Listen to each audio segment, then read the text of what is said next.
বিসমিল্লাহির রহমানির রহিম। আসসালামু আলাইকুম ওয়া রাহমাতুল্লাহ। আমি মোহাম্মদ রিয়াজ ইকোনমিক জোন থেকে সবাইকে স্বাগতম। তো আজকে আমি আপনাদের সাথে শেয়ার করব সামষ্টিক অর্থনীতির আইএসএলএম অধ্যায়ের অত্যন্ত গুরুত্বপূর্ণ একটি প্রশ্ন। সেটি হলো অর্থের সরবরাহ বা অর্থের যোগান বৃদ্ধি পেলে এলএম রেখার স্থান পরিবর্তন ব্যাখ্যা করো। এটি আইএস এবং এলএম অধ্যায়ের আমার চতুর্থ লেকচার। ইতিপূর্বে আমার ইউটিউব চ্যানেলে আরও 3টি লেকচারের ভিডিও আপলোড করা হয়েছে। আপনারা সেই ভিডিওগুলো দেখে নেবেন, আশা করি ইনশাল্লাহ উপকৃত হবেন এবং এই প্রশ্নটি বুঝতে তাহলে অনেক সুবিধা হবে।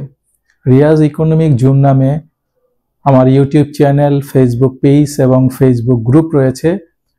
সেখানে অর্থনীতির ডিগ্রি, অনার্স এবং মাস্টার্স লেভেলের খুব গুরুত্বপূর্ণ এবং কঠিন টপিকগুলো আলোচনা করা হয়ে থাকে। আশা করি ইনশাল্লাহ এখানে যদি সংযুক্ত থাকেন উপকৃত হবেন। এছাড়া রিয়াজ ইকোনমিক্স জোন থেকে ডিগ্রি, অনার্স এবং মাস্টার্স লেভেলের অর্থনীতি বিষয়ক বিভিন্ন কোর্স রয়েছে অনলাইন এবং অফলাইনে। অনলাইনে বিভিন্ন রেকর্ডিং কোর্স এবং লাইভ কোর্স রয়েছে। আপনাদের যদি প্রয়োজন হয় আপনারা কোর্সগুলো করতে পারেন। এখানে আমার হোয়াটসঅ্যাপ নাম্বার রয়েছে, আপনারা ইনশাল্লাহ এই নাম্বারে যোগাযোগ করতে পারেন। এখন আমি ছোট ছোট নোটের আলোকে প্রশ্নটি বোঝানোর চেষ্টা করব, ইনশাল্লাহ আশা করি বুঝতে পারবেন।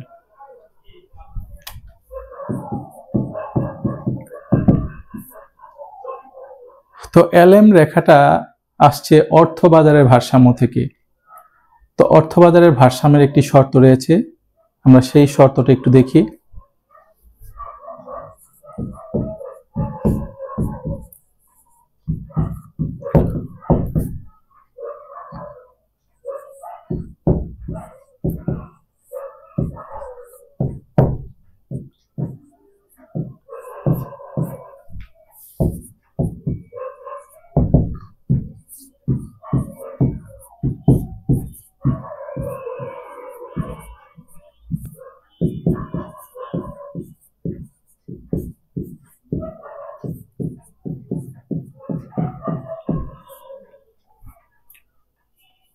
তো অর্থবাজারের ভারসাম্যের শর্ত হলো অর্থের চাহিদা সমান অর্থের যোগান। অর্থাৎ আমরা যদি এলএম রেখা অঙ্কন করতে চাই তাহলে আমাদের ভারসাম্যের কন্ডিশনটা হলো যে অর্থের চাহিদা এবং অর্থের যোগান সমান হতে হবে। তো আমরা এখন একটু দেখব যে আসলে অর্থের যোগান রেখাটা কেমন এবং অর্থের চাহিদা রেখাটা কেমন। আমরা যে প্রশ্নটি নিয়ে আলোচনা করব সেই প্রশ্নটি 4টি চিত্রের মাধ্যমে ব্যাখ্যা করা যায়, আবার 2টি চিত্রের মাধ্যমে ব্যাখ্যা করা যায়। তো আমি এখানে যে ব্যাখ্যাটা করব সেটি 2টি চিত্রের মাধ্যমে ব্যাখ্যা করব। তো আমরা প্রথমে একটু জেনে নেই যে আমাদের অর্থের চাহিদা রেখাটা কেমন হবে এবং অর্থের যোগান রেখাটা কেমন হবে।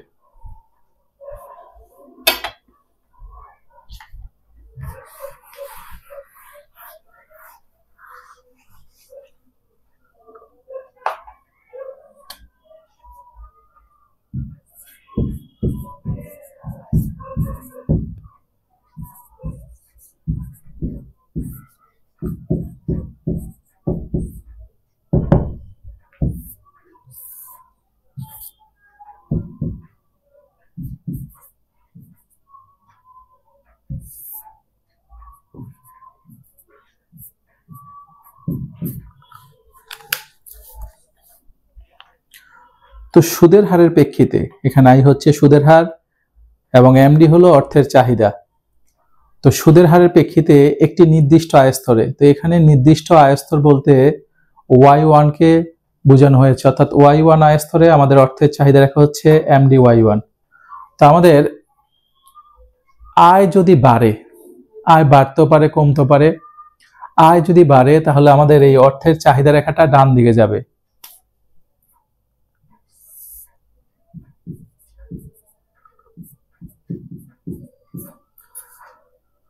তার মানে আমাদের আয় যদি বাড়ে, Y1 থেকে আয় বেড়ে যদি Y2 হয় তাহলে আমাদের অর্থের নতুন চাহিদা রেখাটি হবে এমডি Y2। তাহলে এটি হলো Y1 আয়স্তরে অর্থের চাহিদা রেখা এবং এটি হলো Y2 স্তরে অর্থের চাহিদা রেখা। তো এখন আমরা দেখব অর্থের যোগান রেখাটা কেমন।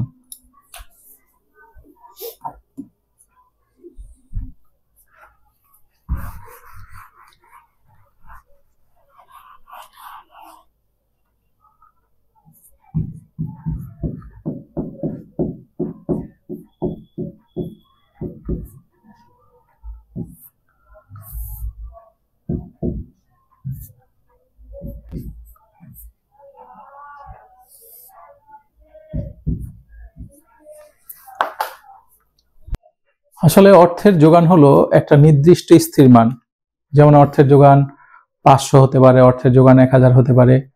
এই কারণে এই সুদের হারের প্রেক্ষিতে আমাদের অর্থের যোগান রেখাটা এরকম উলম্বমুখী বা লম্ব অক্ষের সমান্তরাল, অর্থাৎ এটা যদি আমাদের লম্ব অক্ষ হয় আর এটা যদি অর্থের যোগান রেখা হয়, তার মানে কি এই দুইটা রেখা হচ্ছে সমান্তরাল।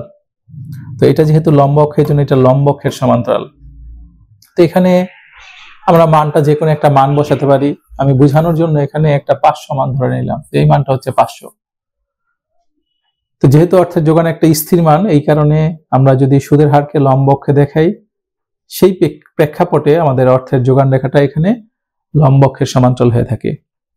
এখন আমাদের প্রশ্নটা ছিল অর্থের যোগান বা সরবরাহ বাড়লে এলএম রেখার স্থানান্তর। তাহলে অর্থের যোগান যদি বাড়ে, সেক্ষেত্রে আমাদের অর্থের যোগান রেখাটা কেমন হবে, যোগান রেখাটা কোন দিকে যাবে, যোগান রেখাটা কি ডান দিকে যাবে না বাম দিকে যাবে, আমরা সেটা একটা নোট দেখি।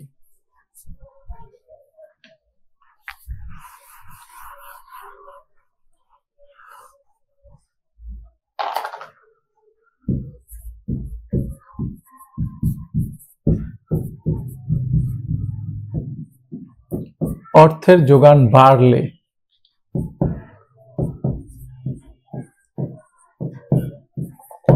অর্থের যোগান রেখা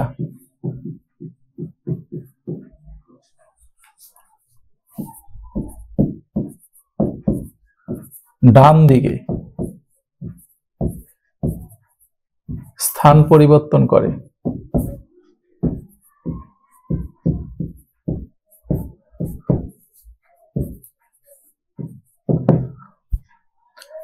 তার মানে আমরা এই নোটটা দেখবো অবশ্যই যে অর্থের যোগান বাড়লে অর্থের যোগান রেখা ডান দিকে স্থান পরিবর্তন করে। আমরা যদি এখানে একটা চিত্র দেখি,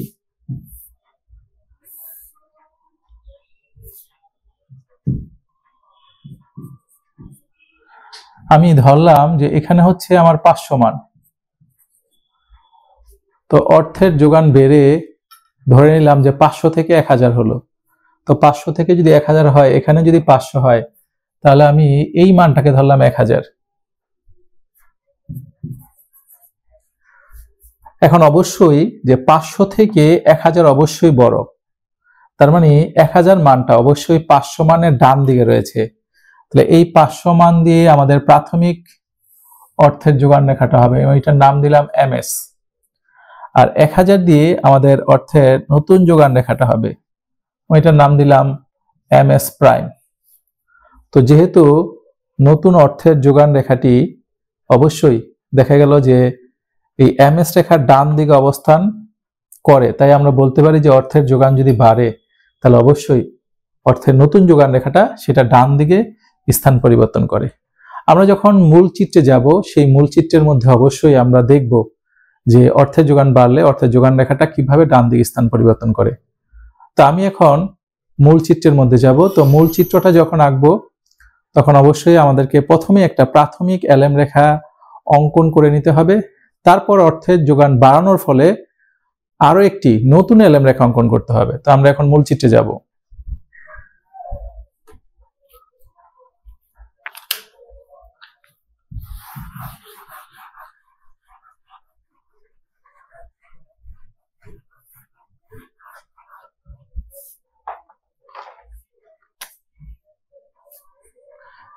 যেহেতু আমি দুই চিত্রের মডেল দেখাবো, তো আমি এখানে দুইটা চিত্র আঁকবো।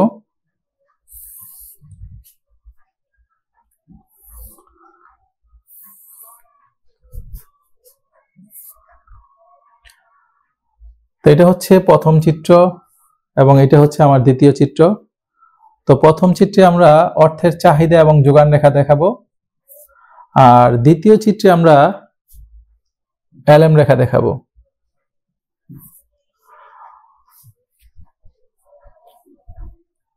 তো প্রথম চিত্রে আমরা ভূমি অক্ষে অর্থের চাহিদা এবং অর্থের যোগান দেখাবো এবং লম্ব অক্ষে দেখাবো সুদের হার।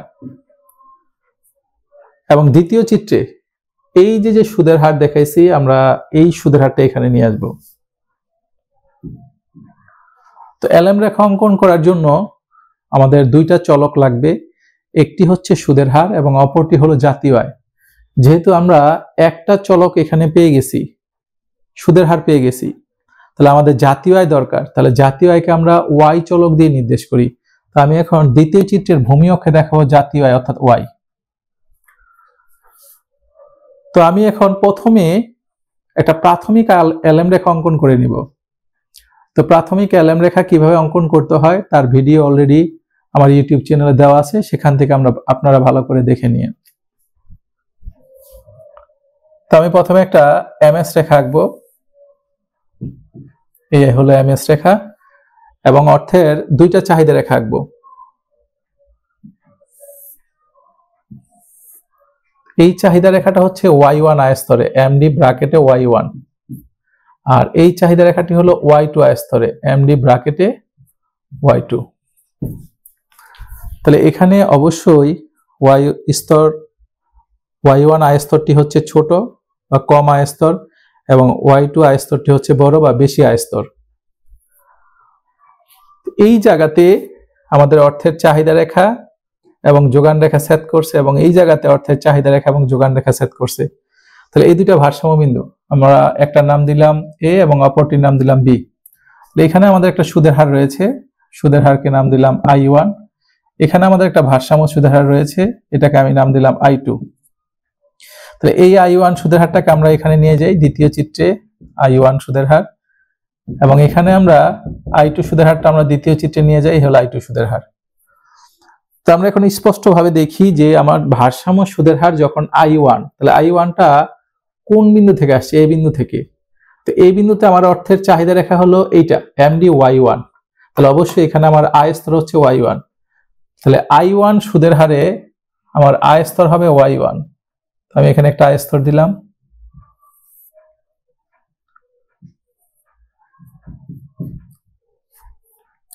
এবার I2 সুদের হারে, আমার সুদের হার যদি I2 হয় তাহলে এখানে ভারসাম্য বিন্দু হলো বি। তো এখানে আমার আয় স্তর হচ্ছে y2। তাহলে যেহেতু y1 আয়স্তর থেকে y2 আয়স্তর বড়, তার মানে y2 আয়স্তরটা আমি y1 থেকে ডান দিকে নিব। তাহলে y2 আয়স্তরের সাথে I2 সুদের হার গিয়ে মিলিত হবে। এখানে আমরা এখন দুইটা বিন্দু পেয়েছি। এই দুইটা বিন্দু আমি যোগ করলে, এই বিন্দু এবং এই বিন্দু, আমি এখানে নাম দিলাম, এটা দিলাম এ প্রাইম, এটা দিলাম বি প্রাইম।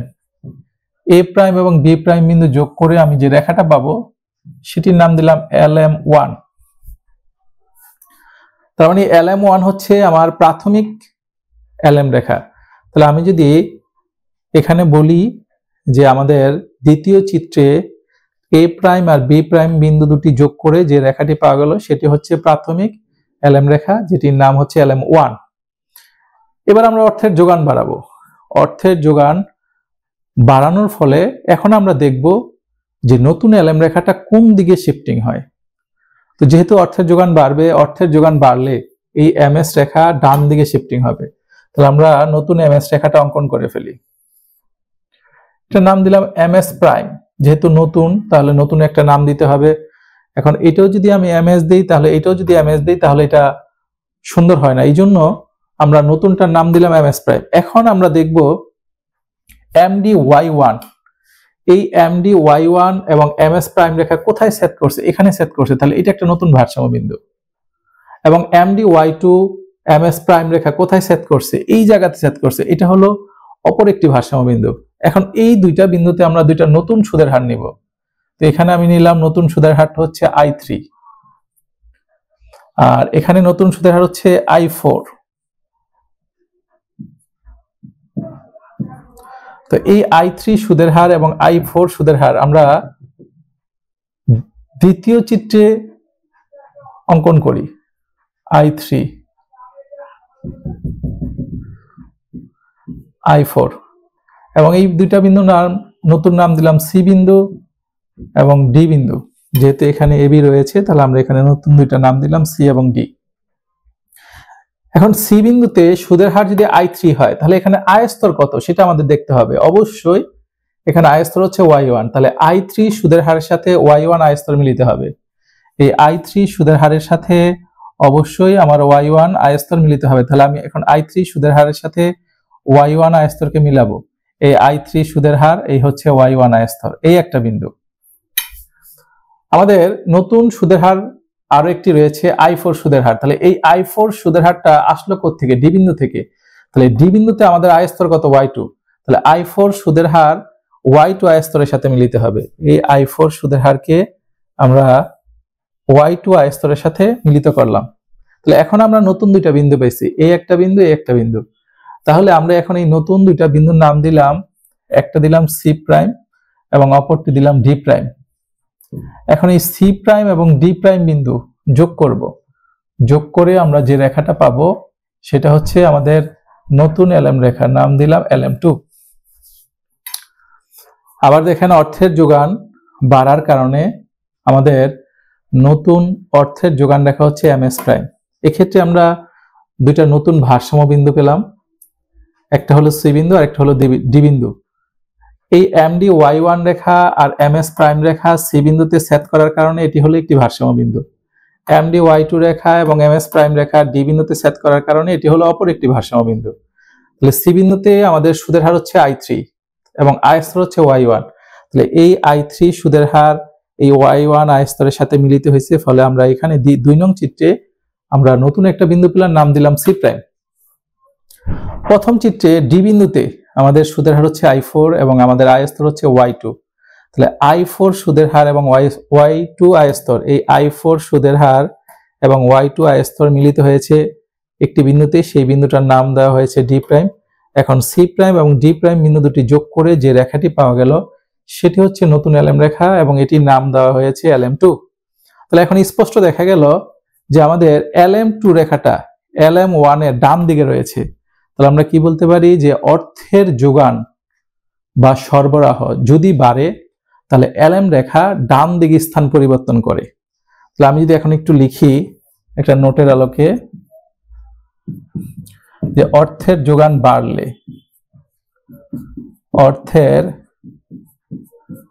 যোগান বাড়লে LM রেখা ডান দিকে স্থান পরিবর্তন করে।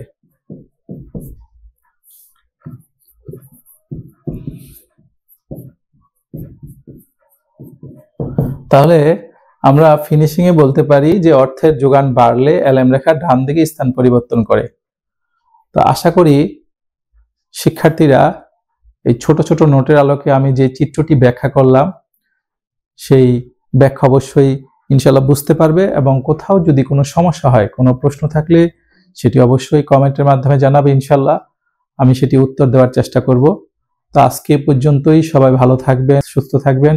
ইনশাআল্লাহ পরবর্তীতে আবার কোনো এক ভিডিও নিয়ে আপনাদের সামনে হাজির হব। আজকে পর্যন্তই। আসসালামু আলাইকুম ওয়া রাহমাতুল্লাহ।